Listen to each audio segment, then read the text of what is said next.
Hi students, welcome to Unit 2 of 1st and 2nd Corinthians. Congratulations, we're off to the races and the course is off to a great start. I'm coming to you live tonight from my classroom at Lee University. On Monday nights I teach Message of the New Testament, mainly to freshmen, and it's a really cool thought to me that we are able to replicate this classroom and to reach you all around the country and even many parts of the world through Lee's online program. I'd really like for you to think about the week-to-week work of the course, especially the discussion posts, as all of us sitting in a classroom just like this together, face-to-face, and dialoguing over the course content. That's really what we're trying to get at in the guts of the course, particularly the discussion posts. Well, this week we're going to be diving not into the context of 1 Corinthians, biblically and historically, but into the letter itself. We're going to be faced with the content of 1 Corinthians right from the get-go when Paul lets us know that he's writing this letter in response to a report from Chloe's household, Chloe's people, that schisms have developed.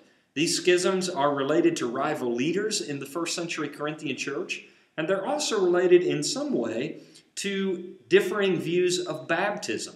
And so just in the first half of the first chapter of 1 Corinthians, we began to get a sense of what causes the beginning chaos in the Corinthian church. It's schisms. I want to suggest that these schisms are mainly between Paul and Apollos, and that the problem in Corinth is not primarily theological, but it's social. In fact, you're going to see indicators and clues within the first 4 chapters of 1 Corinthians that there are some higher status members of this congregation that may be throwing the situation into turmoil. You look at the evidence, you make a judgment, but I look forward to dialoguing with you on the posts. Also this week, we have the next step of the research project due, and that is a list of your sources. Don't overthink this. This is quite simple, but I do want you to make sure that you're using sources that are prescribed in the PDF document. Personally, I'm a stickler for sources, and I want you to be using college-level sources. This means no internet sources, no websites. That's not a college-level source. This means no whole Bible commentaries, such as Matthew Henry. This means no study Bibles. That's not a proper source. But instead, I'm trying to engage you in the current scholarly conversation about the passage that you've selected for your paper. Now, one of your biggest weapons in your arsenal that's easy to use and easy to find is called the ATLA database. All you have to do is go to the Lee University library website. On the right side of the screen, you'll see databases. Click that. Then go down to religious studies. Click that. And you'll see an option for the ATLA database. Click that. And you'll have to log in.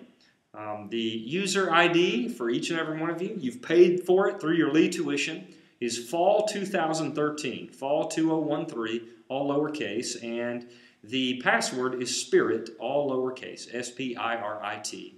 And your cursor will immediately wind up in a box at the top of the screen, and all you need to do is enter 1 Corinthians 7 or 2 Corinthians 2, whichever chapter that your passage falls within, and you will find a ton of free downloadable academic journal articles about your particular passage. So it's a great way to amass sources. Also use your Witherington commentary and find some other commentaries since 1970 that will be good sources. 5 to 8 are required for the paper, and again, all of these parameters are included crystal clear in the PDF document and in the research paper guidelines, which will guide you through the research process.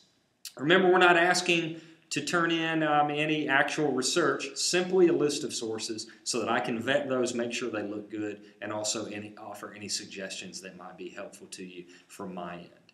Tomorrow I'll be looking at the paper proposals and getting back to each and every one of you via the Moodle system. So look forward to my comments on those. Really looking forward to some great research this semester. If you have any questions about this unit's material, please feel free to email me at jrice@leeuniversity.edu. If we need to set up a conversation via Skype or on the phone, fully available to do that. I'm here to serve your success. Have a great week and God bless.